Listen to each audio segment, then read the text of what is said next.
Cricket प्रेमींसाठी वर्षातला सगळ्यात भन्नाट काळ म्हणजे आयपीएल.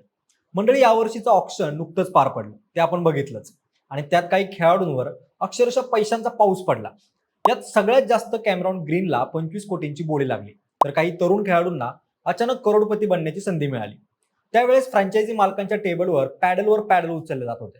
तर इकडे आपल्या चाहत्यांच्या व्हॉट्सअप ग्रुपमध्ये एकच चर्चा होऊ लागलेली. अरे, याला एवढ्या पैशांची काय गरज आहे? अरे, थाला कधी रिटायर होणार आहे? अशा भन्नाट गोष्टींची चर्चा सुरू झाली. आता ऑप्शन संपलं, टीम्स तयार झाल्या. कोण मुंबईला चिअर्स करू लागलं, तर कोणी चेन्नईला ग्रेट समजू लागलं. त्यात काही मागच्या वर्षी जिंकलेले स्वतःला टॉप समजू लागले. त्यामुळे प्रत्येक कट्ट्यावर आयपीएल युद्धाची परिस्थिती निर्माण होऊ लागली. पण यात सगळ्यात चाहत्यांना ओढ लागलेली ती 28 मार्चची, कारण त्या दिवशी आयपीएलचा पहिला सामना रंगणार आहे. पण या वर्षीची खरी मजा टीव्हीवर नाहीये, तर ती स्टेडियम मध्ये बसून मॅच बघण्यात आहे. त्यामुळं आता प्रत्येक क्रिकेट प्रेमीच्या डोक्यात एकच प्रश्न फिरतोय की आयपीएलची तिकीटं कशी मिळवायची, मोबाईलवरून तिकीटं बुक कशी करायची, हेच आपण या व्हिडिओच्या माध्यमातून जाणून घेणार आहोत. नमस्कार, मी अक्षय आणि तुम्हाला तर माहिती आहे आपला विषयच भारी. मार्च महिन्याच्या शेवटच्या आठवड्यात भारतात एक वेगळंच वातावरण तयार होणार आहे. शहरातल्या चौकात, चहाच्या टपऱ्यांवर, ऑफिसच्या कॅन्टीनमध्ये आणि कॉलेजच्या कट्ट्यावर एकच विषय सुरू असेल, तो म्हणजे आयपीएल. 28 मार्च जवळ येताच क्रिकेट प्रेमींच्या अंगात काही वेगळंच करंट पसरायला लागलाय. टीव्हीवर मॅच बघणं हा एक पर्याय असतो, पण खरं आयपीएलचे वेड असलेले लोक एकच गोष्ट म्हणतात, यावेळी मॅच स्टेडियम मध्येच बघायची. कारण स्टेडियम मध्ये बसून चौकार षटकार पाहण्याचा आनंद टीव्हीवर कधीच मिळत नाही. हजारो लोकांचा गोंगाट, डीजेचा आवाज, टीम्सच्या जर्सीतले फॅन्स आणि मैदानावर उतरणारे स्टार खेळाडू, हा सगळा अनुभव वेगळाच असतो. पण हा सगळा अनुभव घ्यायचा असेल तर तुमच्याकडे स्टेडियमचं तिकीट असणं गरजेचं आहे. आणि ते तिकीट कुठल्या काउंटरला मिळत नाही, तर ते मिळतं मोबाईलवर. आणि त्यासाठी सगळ्यात जास्त वापरलं जाणारं प्लॅटफॉर्म म्हणजे बुक माय शो. त्यासाठी तुम्हाला सगळ्यात अगोदर प्ले स्टोअरवर जावं लागेल. तिथल्या सर्च बारमध्ये बुक माय शो टाईप करावं लागेल. त्यानंतर तिथे दिसत असलेल्या लाल रंगाचं तिकीट त्यावर क्लिक केलं तर ते लगेच तुमच्या फोनमध्ये इन्स्टॉल होईल. ऍप उघडल्यानंतर बुक माय शो सुरुवातीला तुमच्याकडून एक छोटी माहिती मागतं, ते म्हणजे तुमचं शहर. कारण बुक माय शोवर वेगवेगळ्या शहरांमध्ये वेगवेगळे कार्यक्रम दाखवले जातात. म्हणून तुम्ही पुणे, मुंबई किंवा तुमचं शहर निवडा. शहर निवडल्यावर अचानक मोबाईल स्क्रीनवर एंटरटेनमेंटचं मोठं जग उघडेल.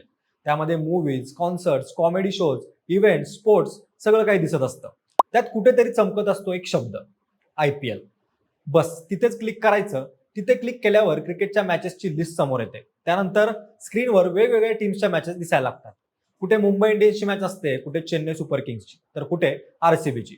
त्या प्रत्येक मॅचच्या खाली तारीख, वेळ आणि स्टेडियमचं नाव दिलेलं असतं. तुम्हाला जी मॅच बघायला जायची आहे त्या मॅचवर क्लिक केलं की त्या मॅचचं पूर्ण पेज उघडतं. त्यात मॅचची तारीख, वेळ, स्टेडियमचं नाव आणि खाली एक मोठं बटन बुक तिकीट्स हे दिसेल. त्या बटनावर क्लिक केल्यावर पुढची स्क्रीन उघडेल. त्या पेजवर तुम्हाला संपूर्ण स्टेडियमचा पूर्ण नकाशा दिसेल.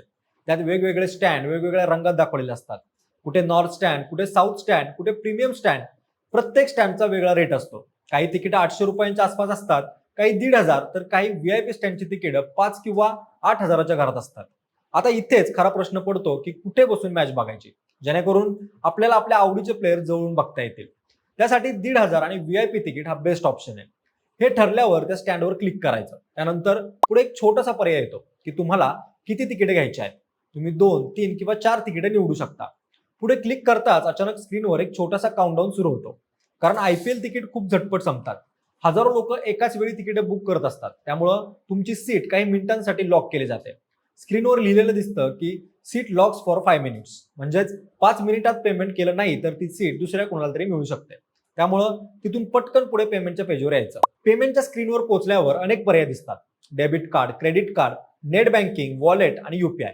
भारतातील लोक युपीआय वापरतात, त्यामुळं तुम्हाला पेमेंटसाठी जो ऑप्शन सोपा वाटतोय तो निवडायचा. त्यानंतर पेमेंटवर क्लिक करताच तुमच्या मोबाईलमध्ये युपीआय ॲप ओपन होईल आणि स्क्रीनवर मेसेज दिसेल, पे 1,500 टू बुक माय शो. ते सिलेक्ट करून तुम्ही तुमचा युपीआय पिन टाकायचा. तेव्हा काही सेकंदात पेमेंट कंप्लीट होईल. पेमेंट होताच अचानक मोबाईल स्क्रीनवर युअर तिकीट्स आर कन्फर्म हा मेसेज दिसेल आणि तिथेच खाली एक क्यूआर कोड असेल. तो क्यूआर कोड म्हणजे तुमचं तिकीट. त्याच वेळी तुमच्या ईमेलवर कन्फर्मेशन मेल येईल आणि मोबाईलवर एसएमएस देखील येईल. त्यातील क्यूआर कोड स्कॅन करून तुम्ही स्टेडियममध्ये प्रवेश मिळवू शकता. पण समजा तुम्हाला तिकीट मिळालंच नाही तर दुसरा ऑप्शन म्हणजे जुगाड तिकिटांचा. आता तो जुगाड कसा करायचा ते सांगतो. साधारणपणे मॅचच्या 1-2 दिवस आधी स्टेडियमच्या आसपास वेगळंच वातावरण दिसायला लागतं. जर्सी घातलेले फॅन्स, हातात झेंडे आणि त्या गर्दीत काही लोक हळूच कानात कुजबुज करत असतात. पुढच्या मॅचचं तिकीट पाहिजे का? हे लोक म्हणजे ब्लॅक मार्केटमध्ये तिकीटे विकणारे.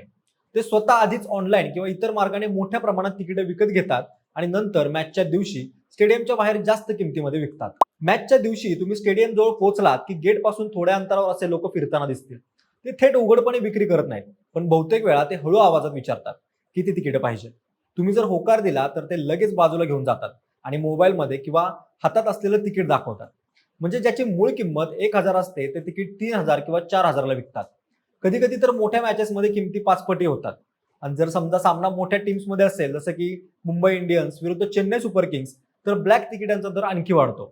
काही वेळा हे विकणारे कागदी तिकीट देतात, तर काही वेळा मोबाईल मधला QR कोड फॉरवर्ड करून देतात. पैसे बहुतेक वेळा कॅशमध्ये घेतले जातात, कारण डिजिटल व्यवहाराचा पुरावा राहू नये म्हणून ते टाळतात. काही जण UPI देखील स्वीकारतात, पण बहुतेकांना रोख पैसेच पसंत असतात. तुम्ही पैसे दिल्यानंतर ते तिकीट तुमच्या हातात देतात आणि पटकन गर्दीमध्ये मिसळून गायब होतात. पण इथे एक गोष्ट लक्षात ठेवण्यासारखी आहे, ब्लॅकमध्ये तिकीट घेणं हा पूर्णपणे रिस्की आहे.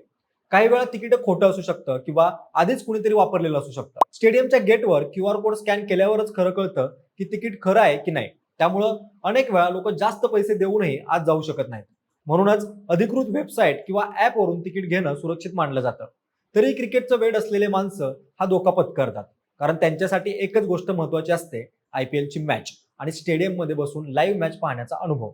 त्यानंतर मैदानावर पडणारा षटकार, हजारो लोकांचा एकाच वेळी उठून ओरडणारा आवाज आणि समोर दिसणारे आवडते खेळाडू, हा अनुभव मिळवण्यासाठी काही लोक जास्त पैसे देऊनही ब्लॅकमध्ये तिकीट घेतात. पण त्यात असणारी रिस्क तुम्हाला जेलची वारी घडवू शकते. त्यामुळं जे काही तिकीट काढाल ते लिगली बुक माय शोवर जाऊन काढा आणि IPL मॅचेसचा आनंद घ्या. बाकी मंडळी, यावर्षी तुम्ही कोणत्या टीमला सपोर्ट करत आहात ते आम्हाला कमेंट करून नक्की सांगा. सोबतच आपल्या विशेष बारीच्या YouTube चॅनलला सबस्क्राईब करायला विसरू नका. धन्यवाद.